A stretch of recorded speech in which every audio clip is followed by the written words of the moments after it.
I want to pay tribute to those British diplomats who remained elsewhere in the region throughout this period.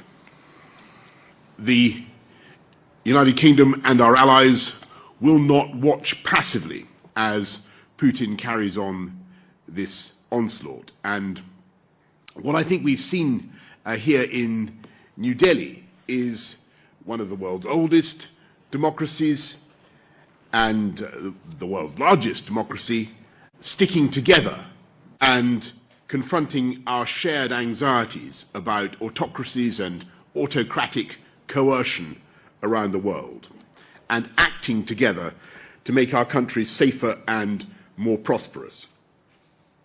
Our new and expanded defence and security partnership will enable India to strengthen its own domestic defence industry, as well as protecting vital shared interests in the Indo-Pacific.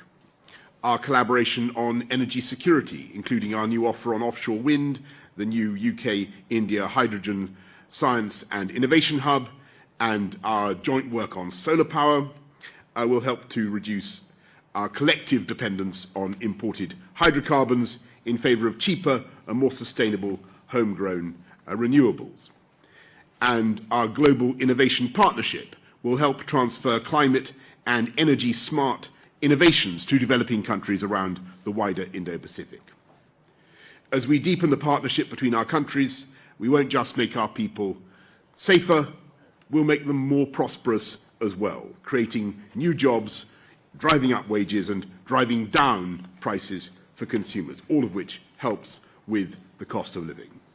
And our partnership with India is particularly powerful in achieving these things because India is an incredible rising power in Asia, one of the fastest growing economies in the world, already worth £2.25 trillion and set to be the world's third largest economy by 2050. India is also our biggest partner in the Indo-Pacific, which is increasingly the geopolitical centre of the world, with 2/3 of humanity and 1/3 of the global economy. And that share is rising every year. Indian investment already supports almost 500,000 British jobs. And with a population bigger than the US and the EU combined, there is so much potential for us to take our trade and investment to a whole new level. On this visit alone, we've secured new deals worth £1 billion, creating more than 11,000 jobs, and perhaps most significantly of all, we're using our Brexit freedoms to reach a bilateral free trade agreement. And today, Prime Minister Modi and I told our negotiators to get it done by Diwali in October.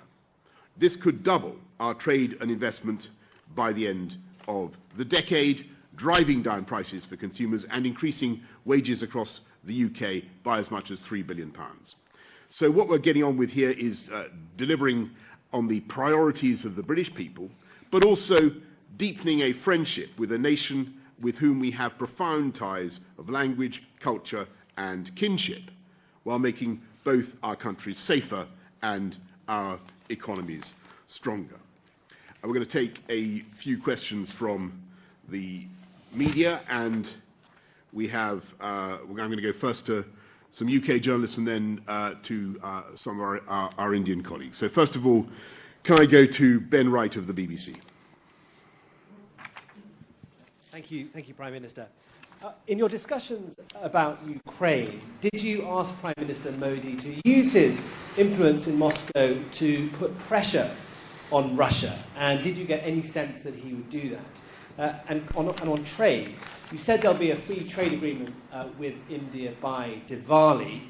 But considering the number of party investigations going on back home, are you absolutely sure you'll still be Prime Minister then? Okay, the second answer is yes.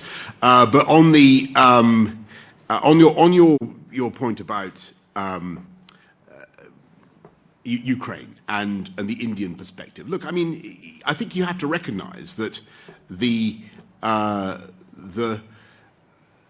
Indians have actually, and Narendra Modi in particular, have come out and been very strong in their language about what's happened in Bucha, and talking to Narendra, to Prime Minister Modi today, it's clear that he has already intervened several times, and I'm sure this is no secret from our Indian friends. He's intervened several times with Vladimir Putin, really to ask him what on earth he thinks he's doing, and where he thinks this is going. And what the Indians want is peace, and they want the Russians out. And I totally agree with that. And I think that there's a difference in the balance clearly, because India has a historic relationship with Russia, which everybody understands and respects. That goes back decades. But what was so interesting about the last couple of days has been the way in which Britain and India are being really encouraged, obliged by the pressure of events today. As I say, autocratic coercion, whether it's in Russia or China or wherever, to do more together. And that is, I think, offering up a huge joint agenda. And there are three big areas where you're seeing work being done now. They're on the green growth side, big agenda for us, clean power, and a lot of work is being done on that. They're on the security and defence side, and a huge amount there, which I could go into, and then of course on the trade agreement. And there, I think, all trade agreements are tricky, Ben, to get to your point about trade, but and there will be tough asks of both sides, but I'm sure we can do it. And what you got today was a massive push from both governments to get it done, and so I'm very encouraged. Anushka Astana, ITV. Thank you, Prime Minister. You say that Prime Minister Modi has asked Vladimir Putin what on earth he's doing, but we know that India has abstained on key motions at the UN over this. Its Foreign Secretary has just come out and said you didn't put any pressure on India to change its position. Why isn't that? What did the Prime Minister say that convinced you more pressure was not necessary? Just one more question. You're facing 3 investigations back home, and it's led to a catastrophic loss in trust. Polling this week from YouGov says that 74% of the British public think you're untrustworthy. Only 12% think you're trustworthy. Some say you're like a cat with 9 lives. How many have you got left? Anushka, on your second question, we had talking about cats. We had a pretty good kick of the cat yesterday. Not that I'm in favour of kicking cats for the avoidance of doubt, but we did all that with great respect. And what we're talking about today, is, as I said in my answer to Ben, is the ways in which the situation, not just in Ukraine, but the situation around the world, is obliging the UK and India to do more together. And the position on the position on Russia that the Indians have historically is well known. They are not going to change that. Of course, that's true. But they are, they can see what is going on, and there is an increasing appetite to do more with the UK. And if you look at what just in the security and defence side of it, on maritime propulsion, electric maritime propulsion of ships, on new collaboration on new aero engines, on undersea capabilities, on cyber, helicopters, space, a huge new joint agenda, and that is being driven by contemporary events. And I think it's a positive thing. It's a great opportunity, and what it does is it helps to drive the Make in India agenda of Prime Minister Modi, but also helps to drive the idea of co-production and doing things together, and that's where I think the opportunity is. Hugo Guy, the Eye. Thank you, Prime Minister. You've made it clear you don't want to talk about questions over your future and over your conduct.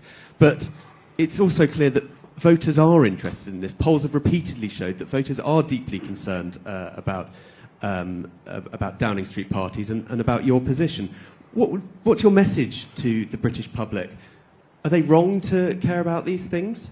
And can I ask you, you've talked about your friendship with Narendra Modi and the close relationship that you've struck. During your conversations, did you bring up the concerns from human rights groups that he's presided over a culture of growing Hindu nationalism and democratic backsliding in India? So we always have, so on your first point, Hugo, look, I think that what people want in our country is for the government to get on and focus on the issues on which we were elected. And that's what we're going to do. And I think they'll be particularly interested in jobs growth in the UK, a memorandum of understanding, for instance, today on wind power, gigantic ambitions for more wind energy. Both of us from offshore wind, offshore, not just offshore, but floating platforms. We want to work on together to produce substantial quantities of new wind power, which will enable us to produce more energy for our people together in a very short time. That strikes me as being a reasonable thing for the government of the UK to focus on. That is what we are focused on, with greatest respect to the evidence that you may cite. And secondly, on our relations with India and how we deal with questions about human rights or democratic values, of course we have these conversations, but the advantage of our friendship is we can have them, and we can have them in a friendly and private way. And I just want to say it is very important to realise that India has constitutional protections for communities. They're part of its constitution. India is a very, very different country from autocracies around the world. It is a great democracy, and that's why. And it is a stunning, shining fact. 1.35 billion people who live under a democracy, and that's something we should celebrate. And it offers us an opportunity for closer cooperation and partnership. That doesn't mean I'm not going to raise tough consular questions as I have today, and other difficult questions. Of course we do that, but we do that as friends. Okay, Mesa Hall, The Express. Thank you very much, Prime Minister. Could I ask you to say a bit more about your discussions on a free trade deal and what that means in terms of widening visa access to the UK from India? Does that mean a relaxation of your points-based immigration policy? And can you explain, or how would you explain to Brexit voters that you've identified gaps in the labour market, but in this instance you're looking to fill them through immigration rather than encouraging firms to raise skills and raise wages? Yeah, thanks very much, Mesa. I think the first challenge we have, of course, is to raise skills and raise expectations in our own country, get people into the jobs that we have. We've currently got about 500,000 jobs that aren't filled, possibly, well, actually 1.25 million vacancies. We have 1.8 million people unemployed. What I want to see is a lot of those people who are currently on the unemployment register off benefits and into work. And that's why we set out the Way to Work challenge earlier this year to get 500,000 off benefits and into work. That's making progress. I want to see people get the skills that they need to do the jobs that the UK has begging to be done, and there are many of them in lots of sectors. But we have some particular shortages, and if you look, for instance, at IT, you look at computer programming, there are areas where there's no question that Indian skills can make a difference. So you're right, Mesa, in your priorities. I'm going to prioritise skilling up the British people to do those jobs, but I'm not going to be dogmatic in refusing to allow people with skill and talent to aspire to come to the UK. And our country has done brilliantly well from having people of ambition and skill and genius coming to the UK. And all I would say is that we need to control it. And that's what we're doing. So it in no way changes, just to get to your point about the points-based system, in no way changes the advantages of the points-based system. On the contrary, the points-based system now gives us the ability to decide which sectors need which types of workers, and how we can deal with immediate shortages, and that's what we're going to do. Thank you. Did you have another question? That was it. Thanks. Heather Stewart, The Guardian. Hello, Prime Minister. A new report from the Royal United Services Institute today says Russia is laundering components for weapons from Western countries, including the UK, through India. You've announced an open export licence for defence on this visit.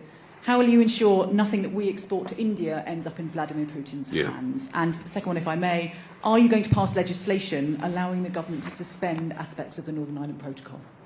Thanks very much, Heather. So, look, one of the things that has been really effective in the sanctions that we've seen so far is the ban on tech transfer to Russia, and that really makes a difference. And it's starting to mean that they can't service their planes. There are real problems starting to arise. We've got to ensure we keep that ban tight. We'll be making sure that we don't allow any loopholes of any kind. So we won't. We will take steps to make sure that stuff does not go through other routes to Russia. On your point about the Northern Ireland Protocol, look, this is something that has been a consistent issue for the UK government, and I think it's very, very simple. It's about the balance of the Good Friday Agreement, and because of what is happening, I think that it'd be fair to say that the protocol really does not command the confidence of a large component of the population in Northern Ireland. We have to address that. We have to fix that. There are very substantial diversions of trade, and it's going on, and it's getting more acute. We have to fix that. We think we can do it with some very simple and reasonable steps, and we've talked repeatedly to our friends and partners in the EU. We'll continue to talk to them. But as I've said many times now, we don't rule out taking further steps if that's necessary, and that's the position. But I've said that many times. Of course. Steve, that goes without saying. Steve Swinford, The Times.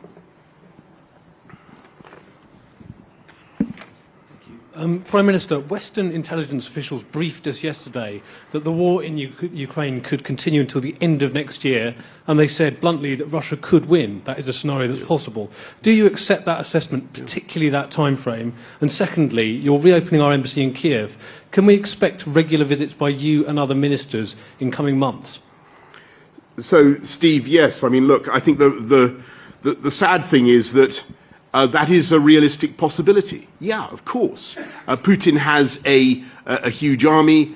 He has a very difficult political position because he's made a catastrophic blunder. He has the only option he now has really is to continue to try to use his appalling grinding approach, led by artillery, trying to grind the Ukrainians down. And he's very close to securing a land bridge in Mariupol now. The situation is, I'm afraid, unpredictable at this stage. We've just got to be realistic about that. But what we've also seen is the incredible heroism of the Ukrainians and their willingness to fight. And I tell you something, I think that no matter what military superiority Vladimir Putin may be able to bring to bear in the next few months, and I agree, it could be a long period, he will not be able to conquer the spirit of the Ukrainian people. That is just an observable fact. On the contrary, what he is doing every day is strengthening and reinforcing that will to resist in the people of Ukraine. And so I think what we in the supporters of the Ukrainian people need to think about is what further steps we can do to support them militarily.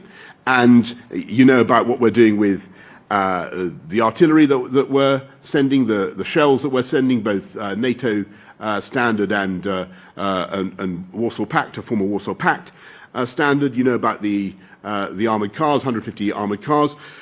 I think perhaps what I haven't said in public before is that we're also looking more at what we can do to backfill in countries such as Poland, who may want to send heavier weaponry to help defend the Ukrainians. So we're looking at sending tanks to Poland to help them as they send some of their T-72s to Ukraine, and other steps like that. And you know, I think about the anti-ship defences and so on. So we've got to look at what more we can do militarily. We've got to keep intensifying the economic sanctions, and that's what we're doing. We want to make sure that there is wave after wave of intensifying pressure on Putin. And we've also got to set out a vision for the future of Ukraine in the security architecture of Europe. And where does Ukraine fit in now? Because that, I think, is a question that everybody will need to answer. And the Ukrainians will need to be able to answer that question if and when there is ever a realistic negotiation, which doesn't seem likely at the present time. But eventually, what the Ukrainians want, and I think are now going to get, is a collection of security guarantees from like-minded countries, security commitments about what we can do to back them up with weaponry, with training, and with intelligence sharing. Not like an Article 5 guarantee, won't be exactly the same thing, but what it will be I hope, it will enable the Ukrainians to offer deterrence by denial, and to make sure that their territory is so fortified as to be impregnable in the future to further attack from Russia. That's what we need to do. And on your question about getting ministers to Kyiv, I'm all in favour of that. But we have no immediate announcements. I think it's a good thing if people do go there to show their support, their solidarity with the Ukrainian government and with Volodymyr Zelensky. Thanks. I think that was both things. Can I go to Kamaljit Sandhu from India Today? So my question is, Sorry. India has several concerns as far as Nirav Modi and Vijay Mallya are concerned. How is UK taking those up? Also, there is also an issue about Khalistani extremists. There has been a concern from the Indian side for quite some time. What actions have been taken? Yeah, thank you very much, Kamaljit. So it won't surprise you to learn that both these things were raised with us. And we have a very strong view in the UK that we don't tolerate extremist groups setting up in the UK with a view to causing threatening other countries, threatening India. But what we've done in particular as a result of this visit is set up an anti-extremist task force to see what more we can do to help India in that particular respect. And on the two individuals that you mentioned for the extradition cases, I think there are legal technicalities that have made it very, very difficult. But what I can tell you is that the UK government has ordered their extradition, and that we have said that from our point of view we want them to be taken back to India for trial. And perhaps I should just say, perhaps going back to Mesa's point, we welcome people who have talent and brilliance coming from India to the UK. We don't welcome. I want to make it absolutely clear now. We don't welcome people who want to use our legal system to evade the law here in India. So let me be absolutely clear about that. Let's go to Rizal Hassan Laskar from his Hindustan Times. Mr. Prime Minister, you spoke both yesterday and today about the ambitions for having the free trade agreement by October. Yes. What, if any, are the sticking points or the tough asks that are, that you need to surmount before October? And secondly, if I may, The expanded defense partnership, India and the UK haven't had a major defense deal since 2003 when the deal for the Hawk aircraft was signed. And now India has moved towards manufacturing most of the defense equipment within the country. How are you going to work with India on this aspect? Is it going to be technology transfers or boosting Indian production? Thank you. Thanks very much, Rizal. So look, there are several things there.